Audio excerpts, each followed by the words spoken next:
ಸಿಐಡಿಯಲ್ಲಿ ತುಂಬಿ ತುಳುಕ್ತಾ ಇದಾವೆ ಸಾಲು ಸಾಲು ಕೇಸ್ಗಳು. ಸಿದ್ದರಾಮಯ್ಯ ಸರ್ಕಾರ ಬಂದ ಬಳಿಕ ಹಲವು ಕೇಸ್ಗಳನ್ನ ಸಿಐಡಿಗೆ ಕೊಡ್ಲಾಗ್ತದೆ. ಮಾತೆತ್ತಿದ್ರೆ ಸಿಐಡಿ ಯಾವ್ದಾದ್ರು ಕೇಸ್ ಆಗಿದ್ರೆ ಸಾಕು, ಮಾತೆತ್ತಿದ್ರೆ ಸಿಐಡಿ. ಸದ್ಯ ದರ್ಶನ್ ಪ್ರಕರಣ ಒಂದ್ ಕೊಟ್ಟಿಲ್ಲ, ಅದ್ರಲ್ಲಿ ಮಾತ್ರ ಪೊಲೀಸರು ಸಮರ್ಥರು ಅಂತ ಕಾಣಿಸ್ತಾ ಇದೆ ಸರ್ಕಾರಕ್ಕೆ. ಆದ್ರೆ ಅದನ್ನ ಹೊರತುಪಡಿಸಿ ಇನ್ನು ಉಳಿದಂತೆ ಸಿಐಡಿಗೆ ಕೊಡ್ಲಾಗ್ತದೆ. ಯಾಕೆ ಅಲ್ಲಿರುವಂತ ಪೊಲೀಸರ ಮೇಲೆ ನಂಬಿಕೆ ಬರ್ತಾ ಇಲ್ವಾ ಅನ್ನುವಂತ ಪ್ರಶ್ನೆ ಬರುತ್ತೆ. ಹಾಗಾದ್ರೆ ಸಿಐಡಿಯಲ್ಲಿ ಇರುವಂತ ಕೇಸ್ಗಳು ಯಾವ್ದು ಗೊತ್ತಾ? ತೋರಿಸ್ತಾ ಹೋಗ್ತೀವಿ ಯಾವ್ದು ಕೇಸ್ಗಳಿದ್ದಾವೆ ಹಾಗಾದ್ರೆ ಸಿಐಡಿಯಲ್ಲಿ ಅಂತ. ಈಗ ಹಾಸನ ಸೂರಜ್ ರೇವಣ್ಣ ಪ್ರಕರಣ ಸೀದಾ ಸಿಐಡಿಗೆ ತಂದು ಹಾಕಿದ್ರು. ಅಂದ್ರೆ ಹಾಸನ ಪೊಲೀಸರು ನೆಟ್ಟಿಗೆ ತನಿಖೆ ಮಾಡಲ್ವಾ ಅಥವಾ ಸಮರ್ಥರಿಲ್ವಾ ಅಂತ ಪ್ರಶ್ನೆಗಳು ಸಹಜವಾಗಿ ಬರ್ತವೆ. ಈಗ ಕಾಮಾಕ್ಷಿ ಪಾಳ್ಯ ಪೊಲೀಸರ ವಿಚಾರಕ್ಕೆ ಸಂಬಂಧಪಟ್ಟಂತೆ ನೋಡಿದ್ರೆ ದರ್ಶನ್ ಕೇಸ್ ಬರ್ತಿದ್ದ ಹಾಗೆ ಅಲ್ಲಿ ಹ್ಯಾಂಡ್ಲ್ ಮಾಡಿದ್ರು. ಎಸಿಪಿಗಳು DCP ಅವರ ನೇತೃತ್ವದಲ್ಲೇ ಹ್ಯಾಂಡ್ಲ್ ಮಾಡಲಾಗ್ತದೆ. ಅದನ್ನು ಯಾವುದಕ್ಕೂ ಕೂಡ ಸಿಐಡಿಗೂ ಕೊಟ್ಟಿಲ್ಲ, SITಗೂ ಕೊಟ್ಟಿಲ್ಲ. ಇನ್ನು ಉಳಿದಂತೆ ಯಾವುದೇ ಒಂದು ಕೊಲೆ ಕೇಸ್ ಬರಲಿ ಪಟ್ಟಂತ ಸಿಐಡಿ ಕೊಡೋದು.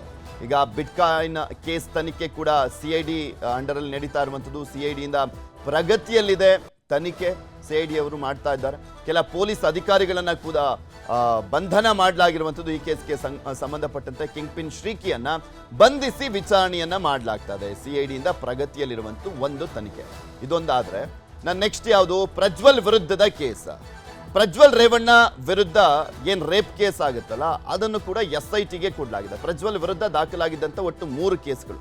ಪ್ರಕರಣದಲ್ಲಿ ಈವರೆಗೂ 6 ಮಂದಿಯನ್ನ ಬಂಧನ ಮಾಡಲಾಗಿದೆ. ಪ್ರಜ್ವಲ್ ವಿಚಾರಣೆ ಮಾಡ್ತಾ ಇದ್ದಾರೆ ತಂಡ. ಇದಾಗಿರ್ಬೋದು, ಮತ್ತೊಂದು ಕಡೆ ನೇಹಾ ಹತ್ಯೆ ಕೊಲೆ ಪ್ರಕರಣ ಆಗಿರ್ಬೋದು, ಅಂಜಲಿ ಕೊಲೆ ಪ್ರಕರಣ ಆಗಿರ್ಬೋದು, ಮತ್ತೆ ಸೂರಜ್ ರೇವಣ್ಣ ಏನು ಸಲಿಂಗ ಕಾಮದ ವಿಚಾರ ಆಗಿರ್ಬೋದು. ಈ ರೀತಿಯಾಗಿ ಸಾಲು ಸಾಲು ಪ್ರಕರಣಗಳನ್ನ ಸಿಐಡಿಗೆ ವಹಿಸಲಾಗಿದೆ. ಹಾಗೆ ವಾಲ್ಮೀಕಿ ನಿಗಮದ ಕೇಸ್ ಕೂಡ ಅಷ್ಟೇ ಸಿಐಡಿ ಮಾಡ್ತಾ ಇದೆ. ಇದ್ರ ಬಗ್ಗೆ ಇನ್ನಷ್ಟು ಮಾಹಿತಿಯನ್ನ ಕೊಡ್ತಾ ಹೋಗ್ತಾರೆ ನಮ್ಮ ಪ್ರತಿನಿಧಿ ಗಂಗಾಧರ್. ನಮ್ಮ ಜೊತೆ ನೇರ ಸಂಪರ್ಕದಲ್ಲಿ ಜಾಯಿನ್ ಆಗ್ತಾ ಇದ್ರೆ. ಗಂಗಾಧರ್, ನೋಡ್ತಾ ಇದ್ವಿ ಸಿದ್ದರಾಮಯ್ಯನವರ ಸರ್ಕಾರ ಬಂದಂತಹ ಸಂದರ್ಭದಿಂದಲೂ ಕೂಡ ಯಾವುದಾದ್ರೂ ಒಂದು ಪ್ರಮುಖ ಬೆಳವಣಿಗೆ ನಡೆದಂತಹ ಸಂದರ್ಭದಲ್ಲಿ ಇಲ್ಲಿ ಸಿಐಡಿಗೆ ವಹಿಸುವಂತ ಕೆಲಸ ಆಗ್ತದೆ. ಎಷ್ಟು ಪ್ರೆಷರ್ ಇದೆ ಅಂತ ಸಿಐಡಿ ಮೇಲೆ ಈಗ? ಪೃಥ್ವಿರಾಜ್, ಈಗ ಬೇರೆ ನಾವು ಎಕ್ಸಿಕ್ಯೂಟಿವ್ ಫಸ್ಟ್ ಇದರಲ್ಲಿ ಏನು ಕೇಸ್ ಇನ್ವೆಸ್ಟಿಗೇಷನ್ಸ್ ನೋಡೋದಾದ್ರೆ, ಆದ್ರೆ ಸಿಐಡಿಯಲ್ಲಿ ಇತ್ತೀಚಿನ ದಿನಗಳಲ್ಲಿ ಕೇಸ್ ಮುಖ್ಯ ರಾಜ್ಯದ ಮುಖ್ಯ ಏನು ಒಂದು ಗಂಭೀರವಾಗಿ ತೆಗೆದುಕೊಂಡಂತ ಪ್ರಕರಣಗಳೇನಿದಾವೆ ಅವೆಲ್ಲವೂ ಕೂಡ ಈಗ ಸಿಐಡಿಯಲ್ಲಿ ಸಾಲು ಪ್ರಕರಣಗಳು ತನಿಖೆಯ ಹಂತದಲ್ಲಿರುವಂತದ್ದು.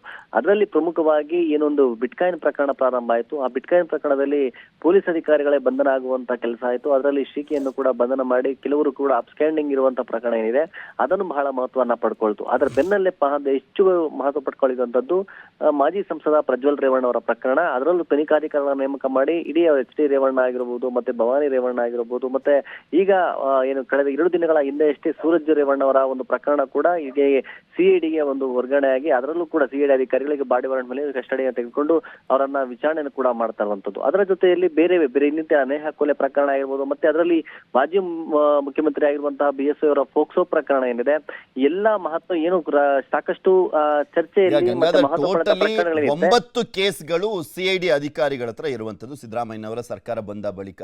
ಆ ರೀತಿಯಾಗಿ ಅಧಿಕಾರಿಗಳಿದ್ದಾರೆ ಇದೆಲ್ಲದ್ರ ಬಗ್ಗೆ ತನಿಖೆ ಮಾಡುವಂತ ನಿಟ್ಟಿನಲ್ಲಿ, ಅಥವಾ ಅದರ ಶಾರ್ಟೇಜ್ ಇದೆಯಾ ಅಂತ ಸುಮ್ಮನೆ ಸಿಐಡಿ ಅಂತ ಕೊಡ್ಲಾಗ್ತಾ ಇದೆಯಾ?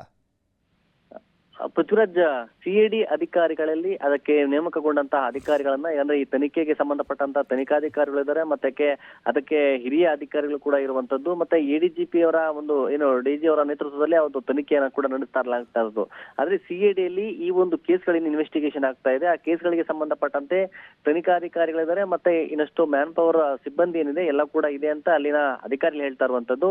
ಆದ್ರೆ ಇನ್ನಷ್ಟು ಹೆಚ್ಚುವರಿಯಾಗಿ ಟೆಕ್ನಿಕಲ್ ಆಗಿ ಇವರು ಎವಿಡೆನ್ಸ್ ಒಂದು ಕಲೆಕ್ಟ್ ಮಾಡುವಂತದ್ದಾಗಿರ್ಬೋದು ಅಥವಾ ಅಧಿಕಾರಿಗಳ ಒಂದಷ್ಟು ಕೊರತೆ ಇದೆ ಅಂತ ಕೂಡ ಹೇಳಲಾಗ್ತಾ ಇದೆ. ಆದ್ರೆ ಅಲ್ಲಿ ಹಿರಿಯ ಅಧಿಕಾರಿಗಳನ್ನ ಸಂಪರ್ಕ ಮಾಡಿದ ಸಂದರ್ಭದಲ್ಲಿ ಅವರು ಎಲ್ಲಾ ಇನ್ವೆಸ್ಟಿಗೇಷನ್ ಸಂಬಂಧಪಟ್ಟಂತೆ ಬಹಳ ಹೆಚ್ಚಾಗಿ ನಾವು ಮೂವ್ಮೆಂಟ್ ತನಿಖೆ ಚುರುಕುಗೊಳಿಸಿರುವಂತದ್ದು, ಮತ್ತೆ ಅದಕ್ಕೆ ಸಂಬಂಧಪಟ್ಟಂತಹ ಸಿಬ್ಬಂದಿ ವರ್ಗ ಏನಾಗಿದೆ ಮತ್ತೆ ಎಲ್ಲಾ ರೀತಿಯ ಸಹಕಾರ ಕೂಡ ಇದರಲ್ಲಿ ಇರುವಂತದ್ದು. ಹೀಗಾಗಿ ಸಿಐಡಿಲಿ ಸದ್ಯದ ಮಟ್ಟಿಗೆ ಇಷ್ಟು ತನಿಖೆಗಳ ಹಂತ ನಡೆಯುವಂತಹ ಸಂದರ್ಭದಲ್ಲಿ ಯಾರು ಕೂಡ ಸಿಬ್ಬಂದಿಯ ಕೊರತೆ ಆಗಿರ್ಬೋದು ಅಥವಾ ಸಮರ್ಪಕ ಅಧಿಕಾರಿಗಳ ಕೊರತೆ ಅನ್ನೋದು ಯಾವುದೂ ಇಲ್ಲ. ಎಲ್ಲಾ ರೀತಿಯಲ್ಲೂ ಕೂಡ ಇಲ್ಲಿ ಬಳಕೆ ಆಗ್ತಾ ಇದೆ. ಮತ್ತೆ ಅಲ್ಲೂ ಕೂಡ ಎಲ್ಲ ಬೇಕಾದ ಮ್ಯಾನ್ ಪವರ್ ಕೂಡ ಇದರಲ್ಲಿ ಇರುವಂತ ಒಂದು ಅಧಿಕಾರಿ ಸಿಬ್ಬಂದಿ ವರ್ಗದವ್ರನ್ನ ಬಳಸ್ಕೊಂಡು ಎಲ್ಲ ಕೇಸ್ ಇನ್ವೆಸ್ಟಿಗೇಷನ್ ಆಗ್ತಾ ಇದೆ. ಅದರಲ್ಲಿ ಕೆಲವೊಂದು ಕೇಸ್ಗಳು ಮುಕ್ತಾಯ ಹಂತಕ್ಕೂ ಕೂಡ ಬಂದಿರುವಂತದ್ರ ಬಗ್ಗೆ ಹೇಳ್ತಾ ಇರುವಂತದ್ದು. ಗಂಗಾಧರ್, ಇಲ್ಲಿ ಮತ್ತೊಂದು, ಈಗ ಹಾಸನದಲ್ಲಿ ಸೂರಜ್ ರೇವಣ್ಣ ವಿಚಾರಕ್ಕೆ ಸಂಬಂಧಪಟ್ಟಂತೆ ಪ್ರಕರಣ ದಾಖಲಾಗುತ್ತಲ್ಲ, ಅದನ್ನು ಪಟ್ಟಂತ ಸಿಐಡಿ ಕೊಟ್ಬಿಟ್ರು. ಅಂದ್ರೆ ಅಲ್ಲಿರುವಂತ ಅಧಿಕಾರಿಗಳು ಸಮರ್ಥರಲ್ಲ ಅಂತನಾ, ಅಥವಾ ಇಲ್ಲಿ ಬಂದು ಸಿಐಡಿ ಅವರ ಅಧಿಕಾರ ಅಂದ್ರೆ ತನಿಖೆ ಮಾಡಿದ್ರೆ ಮಾತ್ರ ಸೂಕ್ತ, ಅದ್ರಲ್ಲಿ ನ್ಯಾಯ ಸಿಗುತ್ತೆ ಅಂತನಾ? ಏನ್ ಅನ್ಕೊಬೇಕು ಇದಕ್ಕೆ? ಪೃಥ್ವಿರಾಜ್, ಆ ಮೊಳೆ ನರಸೀಪುರ ಕೇಸ್ಗೆ ಸಂಬಂಧಪಟ್ಟಂತೆ ಅಂದ್ರೆ ಏನು ಈಗ ಸೂರಜ್ ರೇವಣ್ಣ ಕೇಸ್ ಏನಾಯ್ತು, ಅದರಲ್ಲಿ ಈ ಸಂತ್ರಸ್ತ ದೂರುದಾರ ಇದ್ದಾರೆ, ಆತ ಮೆಡಿಕಲ್ ಟೆಸ್ಟ್ ಅನ್ನ ನಾನು ಬೋರಿಂಗ್ ಆಸ್ಪತ್ರೆಯಲ್ಲಿ ಮಾಡಿಸ್ಕೊಂತೆ ಅಂತ ಹೇಳಿ ಅಲ್ಲಿ ಪೊಲೀಸರ ಬಳಿ ಮನವಿಯನ್ನ ಮಾಡ್ತಾರೆ. ಆದ್ರೆ ಈಗ ರೇವಣ್ಣ ಇಡೀ ಕುಟುಂಬದ ಒಂದು ಕೇಸ್ ಏನಿದೆ, ಆ ಕೇಸು ಈಗ ಸಿಐಡಿ ಅಧಿಕಾರಿಗಳ ತನಿಖೆಯನ್ನ ಮಾಡಿ ಅದರಲ್ಲಿ ಇಬ್ರು ಕೂಡ ಬಂಧನ ಆಗಿದ್ರು.